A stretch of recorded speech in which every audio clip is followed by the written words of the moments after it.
The wild here doesn't whisper, it roars. Glaciers crack like thunder.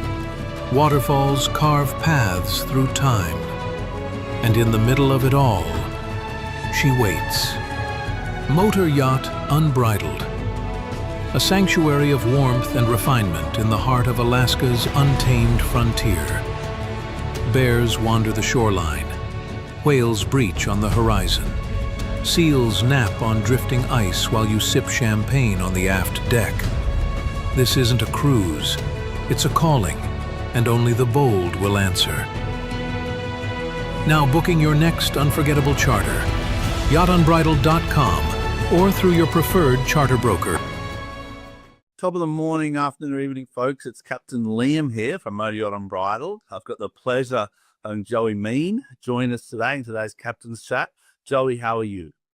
I'm very well, thank you, Liam. A pleasure to be here. I appreciate you offering me the opportunity to talk to you today. Oh, we're just talking about how you kind of created the industry in a sense, and tell everyone a little bit about the kind of two hats you wear, or I'm sure you wear many hats, but the two kind of professional hats you wear. Yeah, I've worn a few professional hats over my time, Liam, I have to say, but the current hats that I'm wearing, so I'm working with the International Association of Maritime Institutions. So they are my official employers, if you like. I work in the Superyacht department under their umbrella.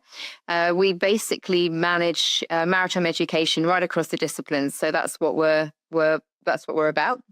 So our membership is wide and vast across the sort of global aspect of event industries. The Superyacht being the one, obviously, as I say, that I'm involved in. I'm early days, as we were talking about just now, I was part of yacht qualifying panel with the Deck and Tech qualification routes. And in more recent years, I developed what we call the GUEST program, which is guidelines for excellence in super yacht training. And that's to pick up all the operational part of the roles on board. We started with the hospitality programs, and then we've extended into leadership, human resources, administrations, yacht financial management, mental health and well-being. We have a very specific course for that's very tailored to the industry because it's quite niche from the point of view of triggers and issues that we find our gorgeous crew having, and we want to be there to support them in the right ways. So this is what we've developed. So yeah, the suite of programs developed under GUEST, and we basically get a lot of providers who develop training, and then they come to us for the accreditation. And then we can do the accreditation through our internal processes. Yeah, well, I'm blessed to meet the face behind the standard, because it really is, that's kind of what we're creating here in yachting. And everyone talks about the yachting standard, and kind of platforms like yourself really are the echelon of that. Especially kind of for that, you know, the whole industry. But when you talk about interior, you talk about leadership, talk about service. I had an article the other day I kind of read, and it talked about how the interior team on a yacht are more like the quarterbacks of a team, you know, of an American football team. And they're the ones that kind of have to get the result for the clients as much as everyone else. So it's good to see the industry equalizing the responsibilities between departments.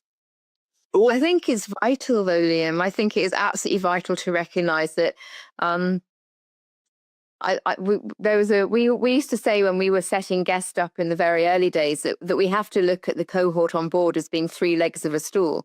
You know, one leg goes, we all fall apart, and everybody has the exact same value of what they're bringing to the onboard environment. And the interior is also on top of that, the front line to the guests and owners pretty much most of the time. So, you know, there's a lot of skill sets that are needed there, and a lot of appreciation for the work they have to do.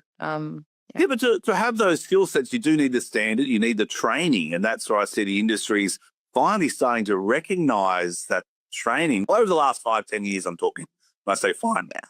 Now, it's not just this last year. It's been a lot of work you've done over the last kind of 20, 30 years, as you say, to build it. Then we talk about the Superyacht Alliance stuff. What's the core mission of the Superyacht Alliance? Because that's a non-for-profit.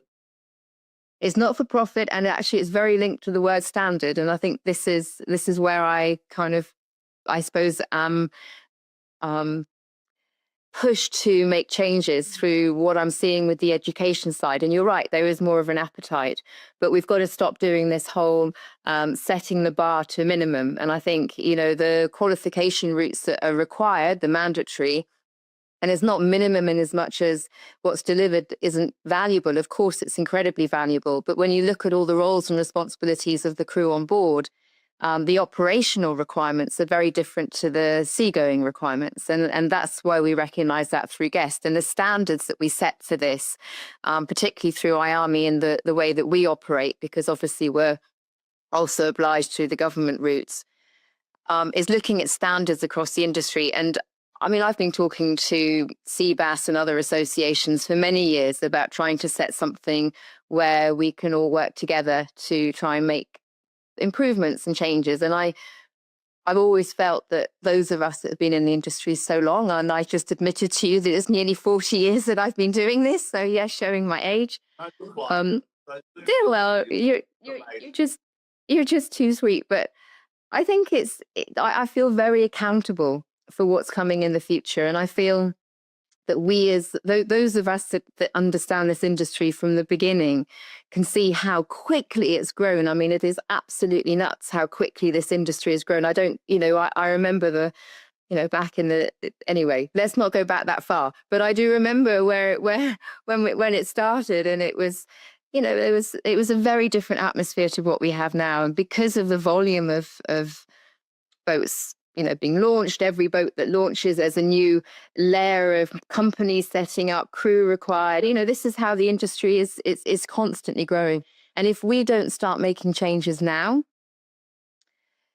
we're not going to see the issues that we're facing getting better. Nothing's going to change. Nothing's going to improve just because you've got more people and more volume. We've got to start really making some changes. So sorry, go ahead. That's what I was just saying on that one point, though. I think the biggest problem I'm kind of seeing, from an outsider, I've got 25 years at sea and I love what I do and I go to sea for a living. That's my own. That's my place outside my family. So I see it from that perspective. And what I see is so many companies, so many people, so many organizations coming out. How do we unify that? And that's where I see Super Alliance and I Am a Guest, and that's where we've connected through Caroline.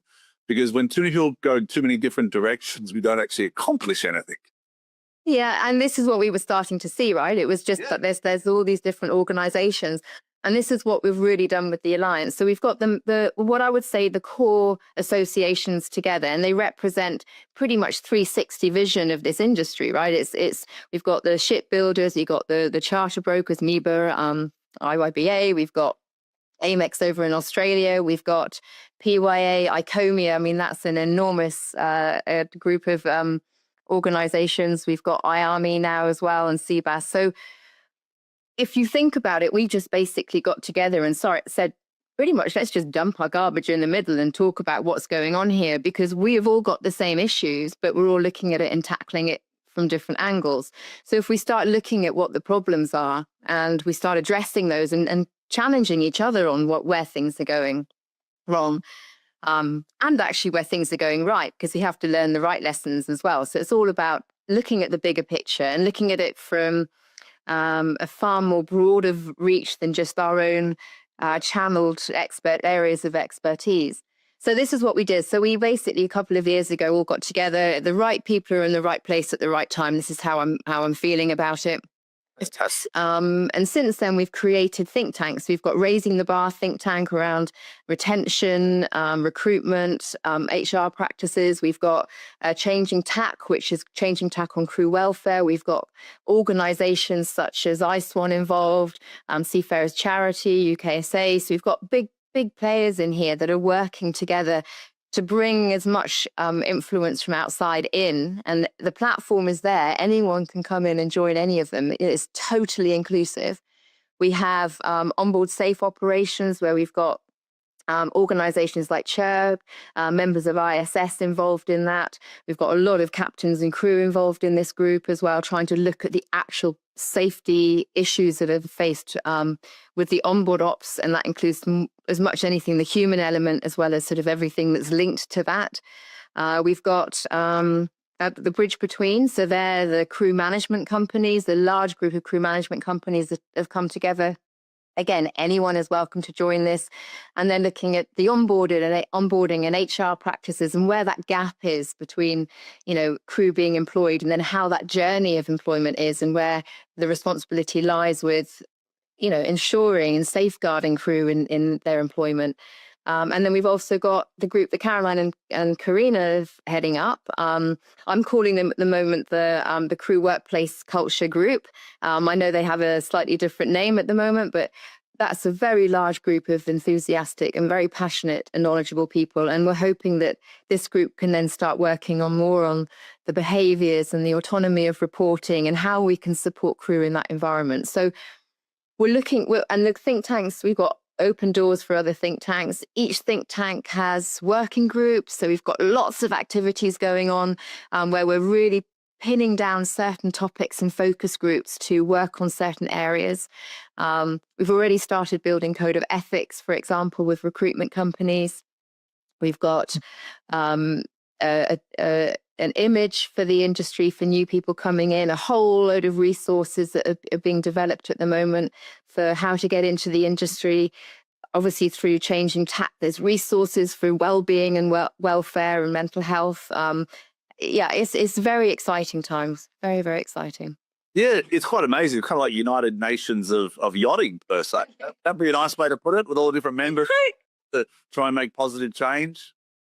Yeah, and I think it really kind of is. I mean, we're very aware as the Alliance board that we have a representation for our own membership, so there's likely to be conflict of interest. So the best way of doing this is to have the operations of the Alliance working through these think tanks. So there's autonomy there. There's an opportunity for industry just to open and be honest and transparent. So we can basically come back down to how do we change things and where are the standards and the changes needed. And this is what we're basically working on. Yeah. So what's the biggest challenges then? And I'm going to be honest, and I'm going to start with saying people like myself, those captains out there. Yeah, I'll be difficult. I like having uncomfortable conversations, believe it or not. I kind of encourage crew to have that because I think we grow in that space. And I see so many of these yachts operate under an independent, sometimes egotistical, sometimes positive environment. So how do we create these action items, and what's the biggest barriers you see for widespread adoption of the standardization of training and professionalism on board? Well, yeah, I mean, there are a few barriers there for sure, Liam, and I think, as you quite rightly say, there's quite a range, isn't there, that we see of behaviours and operations with yachts. And one captain will go on a vessel and change the whole operations of it because this isn't how they do it, and this is how they've always done it. And it doesn't mean that one's right or wrong. It's just a change of environment, and it takes time for crew potentially to adapt to that change as well. So there's always a little bit of resistance. There's always resistance to change. So that's actually going to be the biggest battle, is to get the buy-in from the industry to say there's going to be a few changes coming, but people just need to trust what we're doing, and if there's any concerns, join what we're doing. So there's everybody gets a chance to have a voice and an influence. But I think the biggest barriers we've got really and it is linked to education, I think, is that there's just such a different level of where people have either invested in themselves or they haven't. And those that have invested in themselves, whether it's through leadership, whether it's through any professional development, are obviously going to benefit. And that means that the ripple effect is going to benefit those on board and those that they work with, and also people they communicate with in all different areas. It's, contractors, owners, is having that language skill and that negotiation skill and the communication, and that all comes back down to training and the right leadership training as well.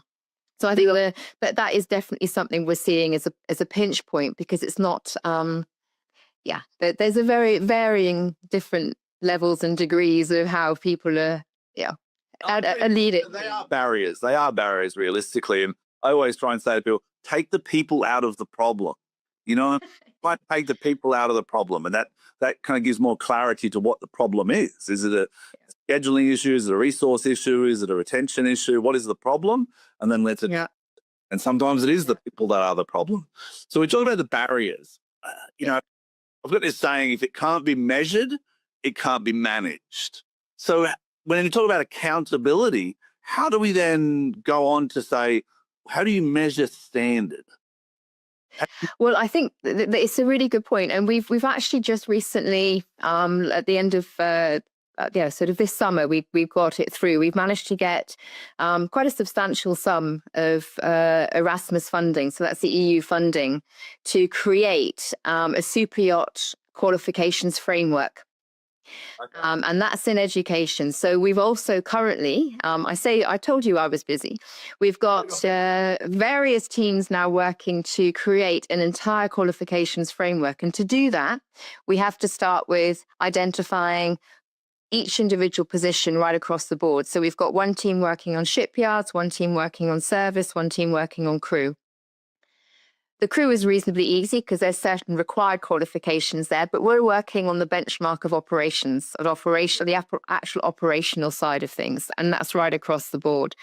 I think we've pinpointed about 150 plus professions in our industry already. So within that, I know it's a lot. You wouldn't believe how many there actually are. It's quite a shock to me too when we went through this list. And each one, we're now identifying the role and responsibilities, what attributes and skills, what qualifications they may need, how that individual will work in that environment. So whether it's training on the job, whether it's vocational, whether it's prior learning. So we're looking at this. We're identifying qualifications and training that's already existing, because it's important to recognize what's already out there. We're not trying to reinvent the wheel here. And then also pinpoint areas where maybe there's better support or more support needed, where we could then develop training around it. So this is literally right across the whole industry. That framework, which hopefully will be done in a couple of years' time, I think we've got 2.5 years to get this across the board, to get the Erasmus funding for all the parties involved in creating this. Will then be a framework for this industry to use. And this framework is where we start from, Liam, because once we've identified that, firstly, we're creating a professional environment within our industry. There's an easy route for people on the outside to say, if I want to become, then I need to do this or have these skills. Within the industry, it's creating a whole load of new opportunities from a ship to shore point of view for career opportunities, pre-planning. You can plan a few years ahead to get to that position where you want to go. And likewise, internally, the shore to shore routes as well. So it's giving this industry a structure, and it becomes a professional environment. And if you look at any other environment, whether it's aviation or anything else, there is a very set, structured framework of qualifications within that entire industry. So this is where we're starting from. So this is already, if we've kicked this off already for a few months now. Well, that's really exciting because, so many, back, say, 15, 20 years ago, I started 25 years ago in Fort Lauderdale, and so many people back at those times, I'm just going to do it for a couple of years, earn some money and go home. And crew sometimes think like that, but the more and more in the last kind of 5, 10 years, you see people realize that this is a career, it is an industry. And then people like yourselves, that ship to shore connection is one of the strongest things we need to kind of focus on, because people can't kind of do the distance away from their family, or if they want to start a family, they need that kind of understanding of there is a relationship available ashore professionally that they can move into. So it's exciting times in the industry. I really think it is. I've kind of got into this a year ago about this social media and these captains chats, because it's my time to give back. I've done a lot in my career. I'm very blessed, all the wonderful places I've seen. But then when I hear these tragedies, like Paige Bell, or the incident in St. Bart's with the loon tender, and these many other incidences that happen in yachting that affect the crew's mental health, that's when the industry needs to really stand up and say, how do we take actionable items for accountability? And that's kind of the question. We talk about standardization. What are the actionable items for accountability that people can take in your eyes, because you see the whole thing as the big picture, and that's beautiful. Yeah. I think it's, again, it's, our industry was built on a sort of make it up as you go along culture. And I think this is one of the biggest issues that we face, because while there are standards and there are guidelines in place, we're not all following them, and we need to identify why. And I think many of the reasons as to why is because our industry doesn't operate that way. So we need to now challenge those standards and guidelines and change that. And I think when you've got issues on board, as you've mentioned, serious incidents going on, there isn't a clear-cut route for reporting. There isn't autonomous route for reporting. There's a lot of ambiguity around who do I report to, because are they on my side or are they on the owner's side? And I think this is where there's slightly murky waters, and this is what we need to also clear up. We need to challenge where those standards and guidelines are and create, obviously, standards that would fit with our industry, so we can operate in a safe environment that's going to give that clarity to crew to know where to report to. People understand where they stand in a situation, and who is accountable and who is responsible for that. I think this is definitely something that needs clarification.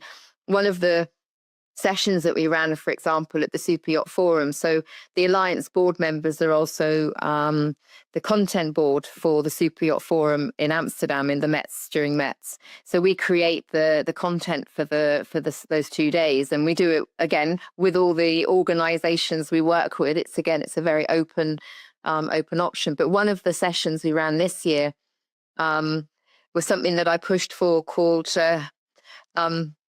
towards the unified code, the unified yacht code, from the operational perspective. And this is something, again, that all the work that's going on at the moment ultimately is going to land on: do we create something that's an industry standard, or do we then go to regulators and make it something more tangible, if you like, and it can go through something that's more through flag states or higher. So this is the challenge that we're going to be heading towards. And I think once we can address that, and once we've really pinpointed why what we've got now doesn't work, and what we haven't got that we need that can then work, and once you've identified all of this, and we can put the white papers together and the recommendations together, we can then go and have some really serious conversations with the people that can make the changes. And if they don't, then we try and look to make industry standards across the board. And this is something that does need to be brought in by every organization and people and the people working in the industry. True, because I do want to reinforce to all the crew out there and all the industry that there is the framework does exist for accountability. I mean, there is a Marine Accident Investigation Bureau, there is DPAs, there is flag states, there is local authorities. So the framework exists. I think it's a lot of the people need the faith in it, and they need to engage in it and not be afraid. And I think that's a positive step in the right direction, in addition to the amazing steps that you and the team at Super Alliance are doing. Crew need to take responsibility themselves for what they see around them and the behaviors they see around them. Because in the most recent journey I've had, I'll do this check-in Tuesday, and it's horrible, the emails and the messages I'm getting now of people in situations. And I obviously deflect them to professionals because I'm not one of those. I go to sea for a living. If you want to learn about navigation, I'm the person. But if you need professional help and support, then we direct you to Ice One or any of these organizations that you mentioned. So it's really tough, but I think we're going down the right path. One of the huge victories I think I see right now is from January 2026, the PSSR includes sexual harassment and training has now come out, and I see all the links for training. But I've now the crew to say, crew, this is a must. Let's start January 1st. Let's all book our course. Yeah, but and it's brilliant, and I'm really pleased to see that that's in there. I do feel that there should be more, because I always think that when we look at STCW training, my personal feeling on this is very much that it's a minimum requirement, it's a minimum standard, and all industries really should then again take responsibility to upskill in areas that along those routes, but to upskill in the areas that actually impact the operations in our discipline, in our environment, which in this case is super yachts.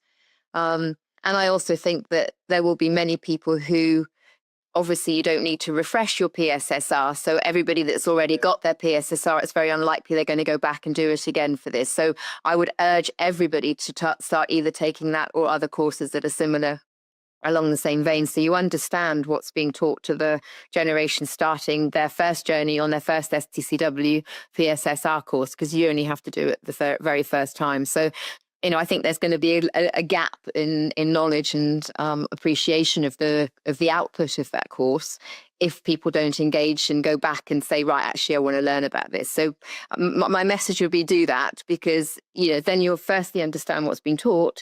And secondly, surely you're going to benefit from that training. Exactly. I think there is a short course of £35 that you can do, which is that add-on. Yeah, the add-on, yeah. And I was like, so I'll encourage my crew on board to do it. We're going to register for it. But I want to touch on two more things if you've got time. You got another couple of minutes? I've got as much time as you want, yes. Because this is for me, it's huge, because it's the oversight that people don't see. And what you don't know, you don't know. So when people listen to this and they understand what you're doing from a bigger picture and see the face behind the Superyacht Alliance and the I'm a Guest, they get more faith in and more trust in their abilities. And the results is what I go for. And I'm very guest centric. So I'm in face of these guests and the ultra high, net worth individuals. Our goal in the industry is to give them such a unique experience that they can't find anywhere else in the world, that then supports this whole industry, because that's where it comes from fiscally. So from their point of view, there's big trends in wellness. There's big movements in crew mental health and wellness. Where do you see that coming in, kind of looking ahead 2, 4, 5, 10 years in terms of training? Because we just can't put a masseuse on board and say, tick the box of wellness, or have access to a psychotherapist and say, tick the box for mental health. How do you see that big kind of, thing to wrestle? Yeah, I mean, I think that there's going to obviously be a lot of conversations around that, because it is an issue. And I think for me, a lot of it is down to the narrative that starts the owner's journey in their experience of having a boat. I think, we need to again shift that culture of it's trying to encourage them to save money, for example, or we can get you the best deal on this, and we can save you money on this, and the crew budgets, we can cut this down to save money. And I think the narrative in the industry needs to change right from the very beginning, when an owner first starts making any noises towards wanting to have their own boat, whether it's in a new build or buying a secondhand boat. But it's let's change that narrative to say, you're going to have the safest boat. We're going to guarantee you're going to have the safest boat. And these are the reasons why. And actually things like mental health, well-being, protection of your crew, let alone protection of the owner and his family and his assets. I think if we can change that narrative right from the very beginning, right across the industry, from sales to yards to brokerage, where we're selling them the safest environment they can possibly buy. And to me, that then is something that surely is going to firstly attract the right owners into the industry. Yeah. I think that is an issue. We have varying different expectations from owners and demands from owners that, again, doesn't help the situations. But also I think those that have yachts are going to feel far more appreciated. I bet you if you asked any owner or every owner whether they felt that their crew were trained enough, or where they think the pinch points are, they wouldn't have a clue what's going on behind doors. And I think if they really truly realized what was happening, they would be probably quite shocked. So to me, it's about the industry again taking accountability, being responsible, and actually selling that transparent dream to the owner to say, no, we're going to make sure your boat's the safest thing that's out there, and this is what we've got to do to get to that. Make that the exciting journey, not cutting costs on crew budgets, or not giving crew training budgets or time off to be able to invest in themselves on professional development. That should just be built into the culture of owning a yacht at a safe environment. And contractually as well, like crew retention policies. What is the vessel's crew retention policy? What is your continuing education policy? What is your wellness policy? What is your access to mental health? These are key questions that crew to ask. Yeah, but they should be the norm. Liam. And this is where we're really falling down, because the norm isn't being talked about. It's not normalized. It's not the vocabulary and the talk that's talked is never around that. It's always around what we can save you on, and how we can cut a corner here, or how we can get you out there quickest. It's like we've got to change. The only way, when we're not going to be able to send owners to school, right? I mean, we're not going to see that anytime soon. So the only way we can educate is through the systems, through the way, the process that it works. Yeah. The aviation industry wouldn't turn around and say, sorry, no, we yes, we can do anything you like with compromising safety. It doesn't work that way. We shouldn't work that way either. No, you're all right. And there is, that is a sad side of the industry. And firsthand, I know the experience. I've had conversations with owners and management companies about decisions of whether it's servicing their crane, or things like crew budgets, or training allowances, or for me, one of the biggest one is environmental sustainability or environmental accountability.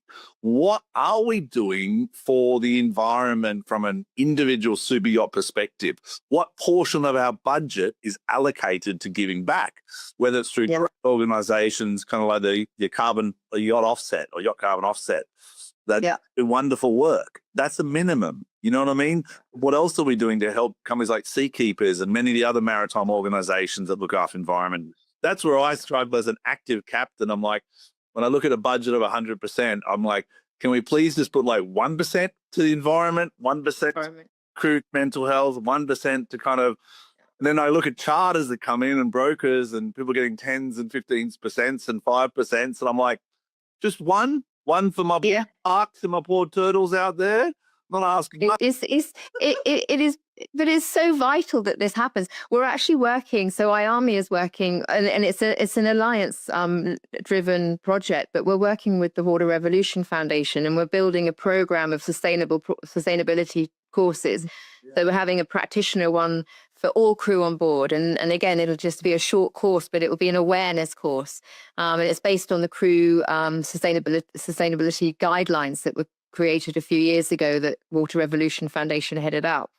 Yeah. And we're looking at building a sustainability officer. So we would like to see an officer on board that's actually done this course, that is then responsible for managing certain influences and practices on board that every yacht should have. And we're looking as the Alliance to register those officers in a professional register to say, no, these guys and girls have done this course. They're actually out there operating, and these are the yachts they're operating on. We want to show that value and highlight those that are doing the right thing.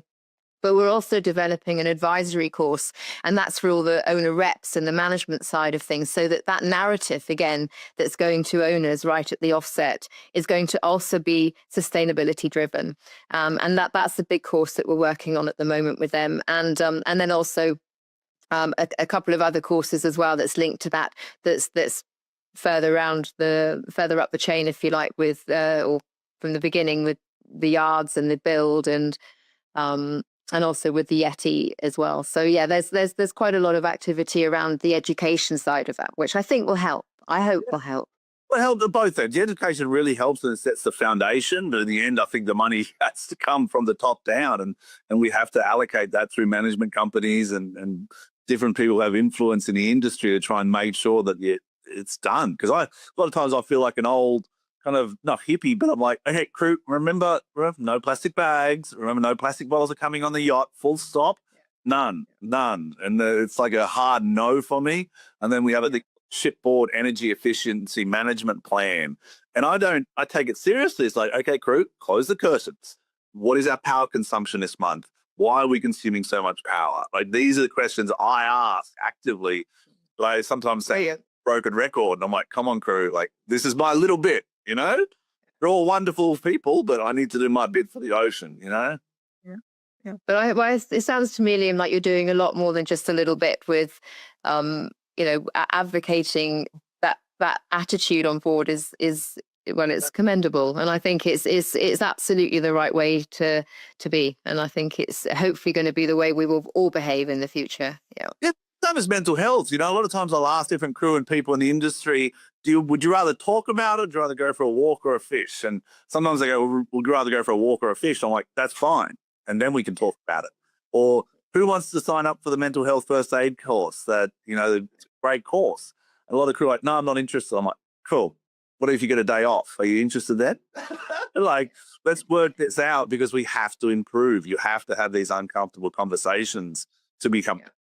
So finally, I know you're a really busy person. I'm so grateful. I know it's a sunny day over there, so I'm going to get you a bit more sunshine. Digitalization of certifications and badges, AI, kind of what's your kind of take on all that and where you see the future going?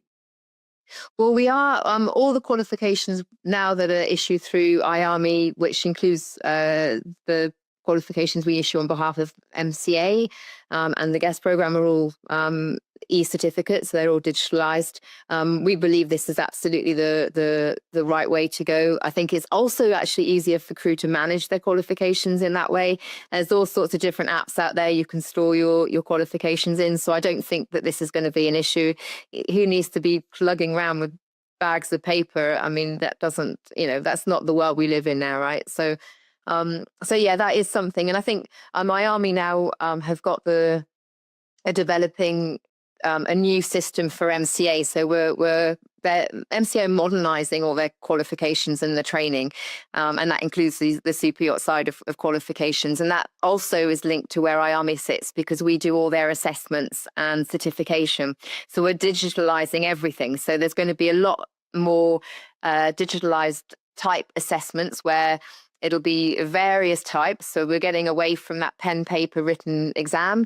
And we're going into more digital environments, from activities and assignments. And so it's going to be a very different environment for the learning and also the assessments and then the certification from that. So this is something that IAMI are currently working on. And that's right across all the maritime disciplines that we're doing that with MCA for. So that's another couple of years worth of work that we're heading straight into for some change. But the first lot of training will be coming out in April, but that won't be for the yacht sector.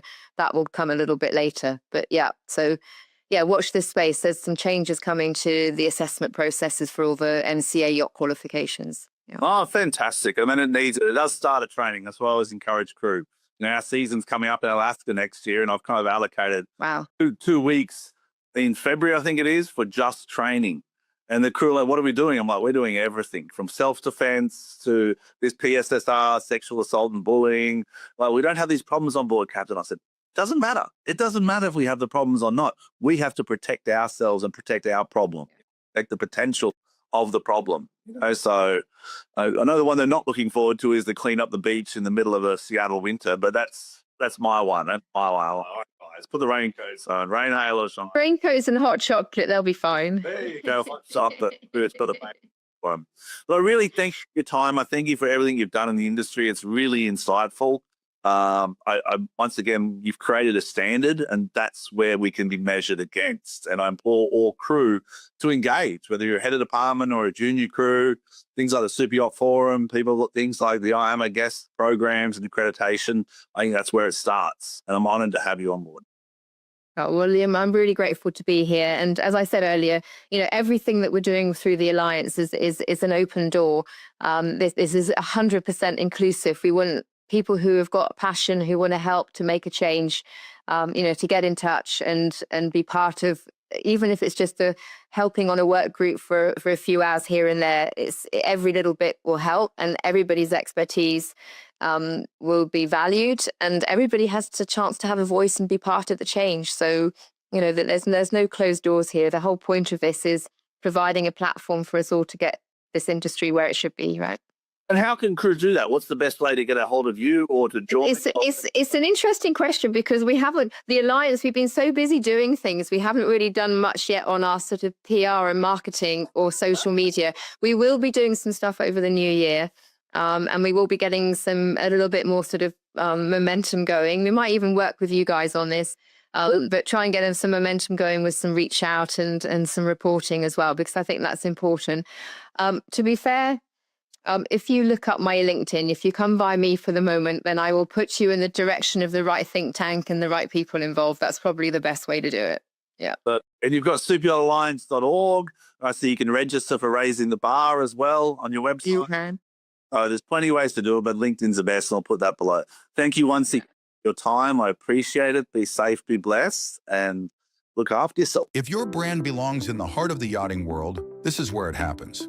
Yachting International Radio reaches over 1 million yachting professionals and enthusiasts every month, with 77 million impressions, 220,000 social followers, and 74,000 podcast subscribers. Our hosts are insiders, crew, captains, CEOs, trusted voices shaping the industry. This is targeted, high-impact advertising in a luxury niche. Visit yachtinginternationalradio.com